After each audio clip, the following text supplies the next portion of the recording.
زندگی۔ قرآن مجید میں اللہ کا ارشاد ہے وَلِلرِّجَالِ عَلَيْهِنَّ دَرَجَةٌ، ہم نے مرد کو عورت پر ایک درجہ فضیلت دی ہے۔ اب جو لوگ یہ کہتے ہیں کہ مرد کو عورت پر ایک درجہ فضیلت نہیں ہے، گویا اسلام نے یہ ظلم کیا ہے عورت کے اوپر، وہ مشاہدے کا انکار کرتے ہیں۔ ہر چیز میں اللہ نے مرد کو عورت سے زیادہ صلاحیت دی ہے، ہر چیز میں۔ برداشت کی طاقت آپ دیکھ لیں، کس میں زیادہ ہوتی ہے برداشت؟ یہ میرا موضوع نہیں ہے کہ میں مردوں کے فضائل بیان کر رہا ہوں، میں جو قرآن کی بلاغت کی طرف ابھی آ رہا ہوں۔ خواتین پریشان ہوں گی یہ کیا موضوع لے کے بیٹھ گیا، آ رہے ہیں ابھی، ذرا تمہید بھی سمجھانی پڑتی ہے نا، کہ بات سے بات نکلتی ہے۔ بہت سے لوگ کہتے ہیں نہیں یہ کیوں فضیلت دی اللہ نے مرد کو عورت پر؟ حقوق تو دونوں کے برابر ہیں۔ سورہ بقرہ آپ دیکھیں وَلَهُنَّ مِثْلُ الَّذِي عَلَيْهِنَّ بِالْمَعْرُوفِ، اللہ فرماتے ہیں کہ مرد کے جو حقوق ہیں ان کی جتنی تاکید ہے عورت کے حقوق کی بھی اتنی ہی تاکید ہے، فرق نہیں ہے مرد اور عورت کی بنیاد پر کوئی۔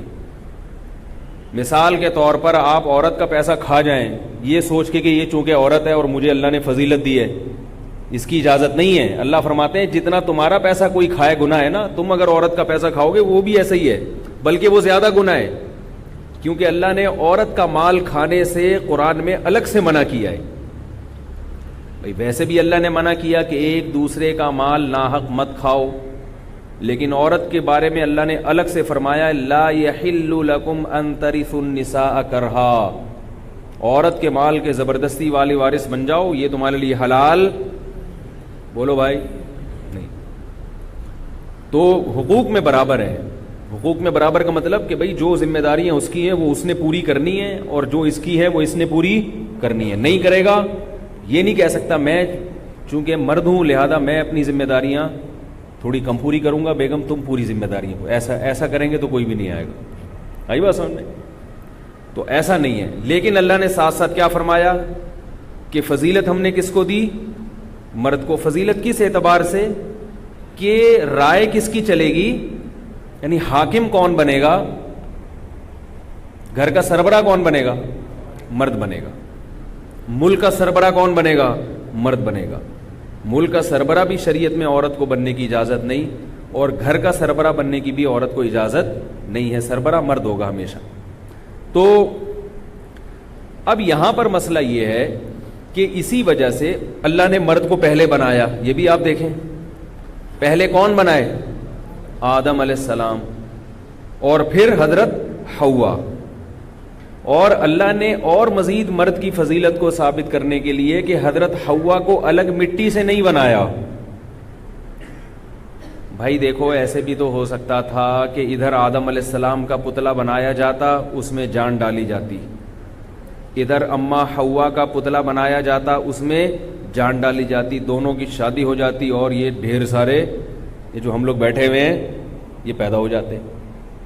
ایسا بھی تو ہو سکتا تھا نا؟ کیا خیال ہے بھائی؟ جب آپ نسل بڑھانے کے لیے کوئی بھی چیز خریدتے ہو، طوطے خریدتے ہو، تو ایک نر لے کر آتے ہو، ایک مادہ لے کر آتے ہو، ایک گائے لے کر آتے ہو، ایک بیل لے کر آتے ہو۔ ایسا تو نہیں ہوتا بیل چاہیے بس میں اسی میں سے خود ہی گائے نکال لوں گا، ایسا کریں گے تو کوئی آئے گا؟ ہے بھائی، لوگ آپ کو بیوقوف سمجھیں گے، کوئی بھی نہیں آئے گا۔ تو اللہ تعالیٰ بھی تو ایسا کر سکتے تھے کہ ادھر آدم علیہ السلام کا پتلا بنائیں اور ادھر حضرت حوا کا۔ یہ باتیں کتابوں میں نہیں ملیں گی آپ کو، بہت سی ہم ٹیکنیکل باتیں ایسی کرتے ہیں جو کتابوں میں نہیں ہوتی، لیکن وہ غلط بھی نہیں ہوتی کہ یہ سمجھیں کہ آپ کتاب میں لکھی ہوئی، اور ہو سکتا ہے کہیں لکھی بعض باتیں میں ایسے کہتا ہوں تو کتاب میں حوالہ بھی مل جاتا ہے پھر اس کا۔ تو آدم علیہ السلام کو اللہ نے بنایا، اور اللہ یہ بھی کر سکتے تھے کہ اماں حوا کو الگ سے بناتے، مگر نہیں، ایک بنایا آدم، اسی سے اماں حوا، اور پھر ان دونوں سے پوری نسل پیدا کر دی۔ اس میں حکمت کیا ہے؟ حکمت یہ ہے کہ انسانیت تمام کی تمام ایک انسان پہ جا کے جمع ہو جائے، اکیلے آدم پہ، اور اماں حوا میں بھی خصوصیات کس کی آ جائیں؟ بولو بھائی، آدم علیہ السلام کی۔ سمجھ رہے ہو؟ تو مرد کو اللہ نے کیا بنا دیا؟ ہر لحاظ سے اصل بنا دیا کہ عورت بھی بنے گی تو اسی کی پسلی سے بنے گی، یہ سب کی کیا ہے؟ اصل ہے. تو ہم سب کی تمام خصوصیات کس میں جا کے جمع ہوتی ہیں؟ آدم علیہ السلام میں، جن میں حضرت حوا بھی داخل ہیں. اور دوسری حکمت یہ کہ اللہ تعالیٰ دونوں کو الگ الگ پیدا کرتے تو عورت کا بھی ایک مستقل وجود ہوتا اور مرد کا بھی ایک مستقل وجود ہوتا. جبکہ اللہ عورت کو یہ سمجھانا چاہتے ہیں کہ تمہیں مرد کا سایہ چاہیے، تم اس کی آغوش میں رہ سکتی ہو، یہ تمہاری فطرت ہے. اس لیے مرد کو مستقل پیدا کیا گیا اور عورت کو آدم علیہ السلام کی پسلی سے بنایا گیا کہ ان کا مستقل وجود نہیں ہے، یہ اسی مرد کے جسم کا ایک ٹکڑا ہے. نہیں آ رہی بات؟ یہ اسی جسم کا ایک ٹکڑا ہے، مستقل اس کا وجود نہیں ہے. ویسے تو سب کا مستقل وجود ہی ہوتا ہے، لیکن ایک چیز ہے نا کہ جب ابتدائی انسانیت کی ابتدا کی جا رہی تھی تو اس کی رعایت کی گئی. اور جسم کا ٹکڑا بنانے کا فائدہ کیا ہوا؟ وہ ساری خصوصیات کس میں آ گئیں؟ اما ہوا میں. تیسرا مسئلہ کیا اس میں حکمت ہے کہ آدم علیہ السلام کو تو اللہ نے کامل بنایا ہے، جو ہے نا ان کے جو اجزائے ترکیبی تھے وہ تو کامل. ظاہر ہے جب آپ کے جسم کا ایک ٹکڑا ہوتا ہے تو اس میں وہ تمام خصوصیات نہیں آتی، اس میں وہ تمام چیزیں نہیں آتی. اسی وجہ سے رسول اللہ صلی اللہ علیہ وسلم نے ارشاد فرمایا الا ان المرأة خلقت من ضلع وان من اعوجها اعلاها. فرمایا یاد رکھو اللہ نے عورت کو آدم کی پسلی سے بنایا، اور پسلی بھی سب سے اوپر والی پسلی جو سب سے زیادہ ٹیڑھی ہوتی ہے. اگر ٹیڑھی کا لفظ برا لگے تو کرو ہوتی ہے. بھائی خواتین سننی ہوئی کیا یہ ہم لوگ شروع کر دیا اس نے بیٹھ کے، تو وہ اس میں کیا ہوتی ہے؟ وہ تھوڑی سی کرو ہوتی ہے. تو آپ صلی اللہ علیہ وسلم نے فرمایا اس کرو ہونے کے اثرات عورت کی ذات کے اندر آئے ہیں، یہ لازمی آئے. اور یہ خواتین کی برائی کے طور پہ نہیں بیان کیا، اچھائی کے طور پہ بیان کیے. وہ اچھائی کیا ہے؟ آپ نے فرمایا فَإِن ذَهَبْتَ تُقِيمُهَا تُكَسِّرُهَا. اگر تم اس پسلی کو سیدھا کرنے کی کوشش کرو گے تو وہ کبھی سیدھی ہو سکتی ہے پسلی؟ فرمایا وہ ٹوٹ جائے گی. الا وَإِنَّ كَسْرَهَا طَلَاقُهَا. فرمایا اس کا ٹوٹنا کیا ہے؟ طلاق ہو جانا. تو اگر تم یہ چاہو گے کہ تمہاری زوجہ ایک دم تیر کی طرح سیدھی ہو جائے، بالکل سیدھے راستے پہ چلنا، خط مستقیم پہ چلنا شروع کر دے، میری ماں سے محبت کرے اس لیے کہ وہ میری ماں ہے اور میری بیوی کی ساس. بڑے بزرگوں کا ایک مقام ہوتا ہے. آئی بات سمجھ میں؟ آپ نے اپنی بیگم کو سمجھایا دیکھو بزرگوں کا ایک مقام ہوتا ہے، ہماری پرمپرا ہے، خاندانی رسم ہے، تمہیں میری ماں کا احترام کرنا ہے. وہ جواب میں کہے شکریہ.